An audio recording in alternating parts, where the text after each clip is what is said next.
Well, hello again, everybody. Welcome to week 3 of our Curious Summer Study. We have loved getting to see the excitement behind it. We ourselves have been excited as well to dive into this and to look at some of the people who Jesus follows, hence our title, Follow Me, a look at those who did. We're looking at different people who had encounters, who learned under Jesus, who knew him, and so this week, we are looking at one of his apostles, one of his disciples, which is Thomas, who Thomas doesn't get a ton of individual airtime, if you will, in Scripture, but he does pop in some pretty significant moments. And so one of those moments is probably what he is most known for, when he receives the name Doubting Thomas, which is such a great way to be remembered throughout history, but it stems from the story with Thomas where Jesus is now resurrected from the dead.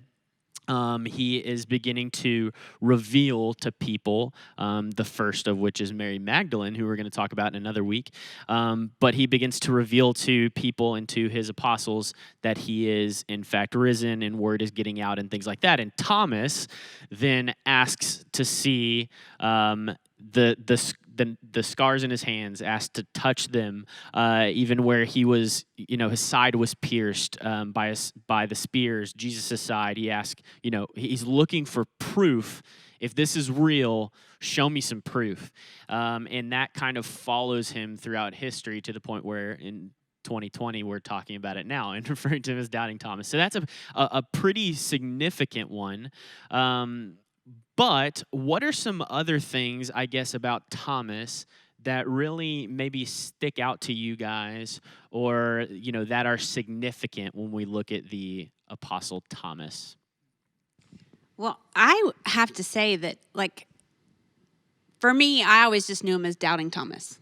I know that, I would say something when I was little and someone was like, oh, don't be a Doubting Thomas. And I'm like, what is that? And then, doing this study, I'm like, okay, I understand it. Which, honestly, I have to say that if I was back in that, with Mary coming and saying, hey, I would probably be like Thomas and be like, there's no way until I can, I think I would be doubting too. I mean, I think it would be like, nope, I want to see it. I want to feel it. I want to see it. I don't believe it. Mm-hmm. So to me, that's pretty significant. I think that's good. And I think when we talk about Doubting Thomas, there's another moment that is a little bit opposite of the Doubting Thomas that we talk about, though, is Thomas actually appears earlier in the Scriptures in John, when Jesus is going to Lazarus, actually when Lazarus dies. And I know Tyler was telling us about this, but Lazarus dies and Jesus tells them, hey, I'm going to Lazarus. The disciples say, no, Lord, you're going to die. You're not going to make it. And what Thomas tells them is, let's all go. And let's all go in head first. And doesn't matter. I'm following Jesus. Mm-hmm. And that's what I'm putting my faith into. So there's a doubting part of it, but he's also a man that is significant in the way that he's got a faith that he's ready to go through anything to follow Jesus. So yeah. You like we just said, you hear him referred as Doubting Thomas. And it's actually crazy. You may or may not realize this, but you were talking about how you always grew up hearing, don't be a Doubting Thomas.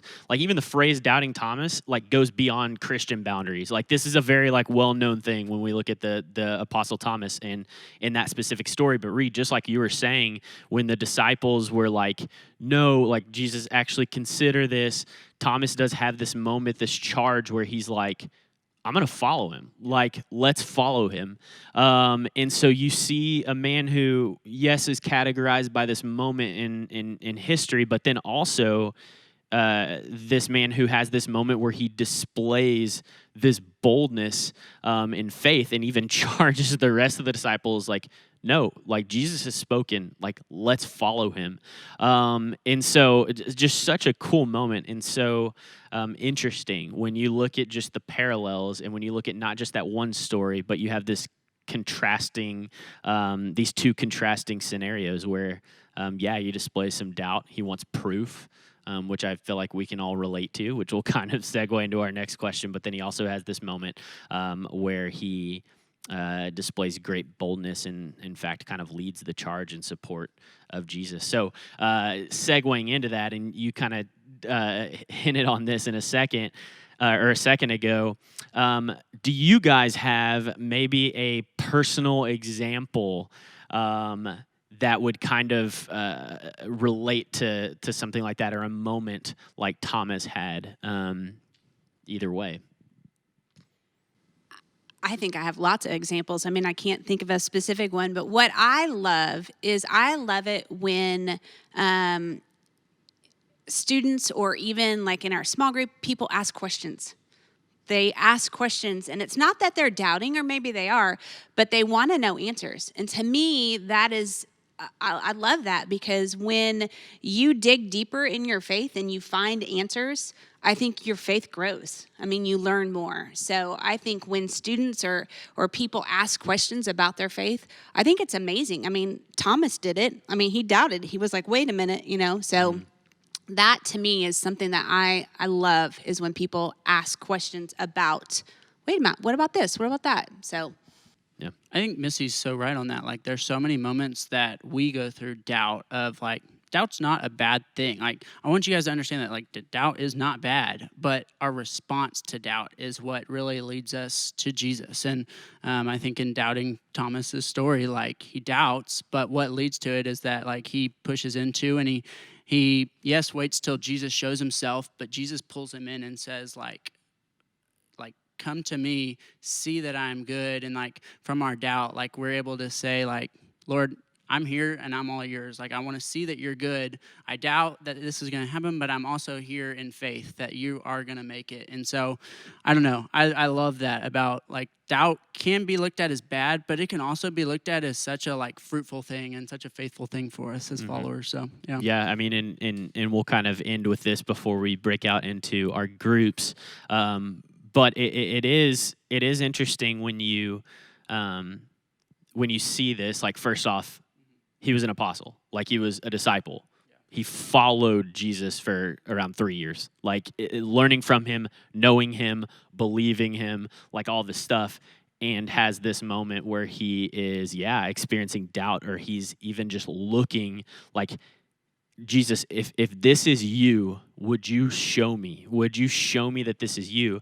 And what I would want us to, I think, understand is, and it's something that's good for us too, I think, because some people, I think, would look at that passage. I know myself, I did, and I was like, isn't that like testing God? Like, isn't that testing Jesus in that moment? And I think there's a difference between testing God, as if to say, like, hey, if you're really God, then do this specific thing, and like offering your petition, your request to God, which is also in Scripture. Like, it's almost like his prayer, like, if this is you, like, show me this is you.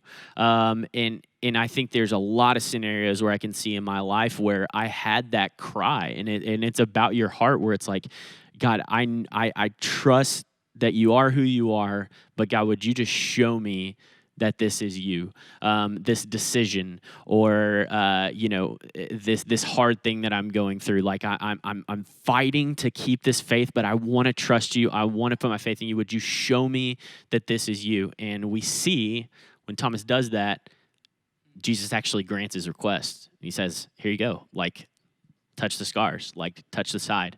And so, just a really cool passage. We could talk about forever, but we want to give you guys the opportunity to talk as well in your groups. And so we're excited for that. And with that, you guys can go ahead. You can head out to your Zoom groups and meet with your leader and with your groups. We are praying over your time, and we hope that y'all have a great time of discussion and learning about Thomas.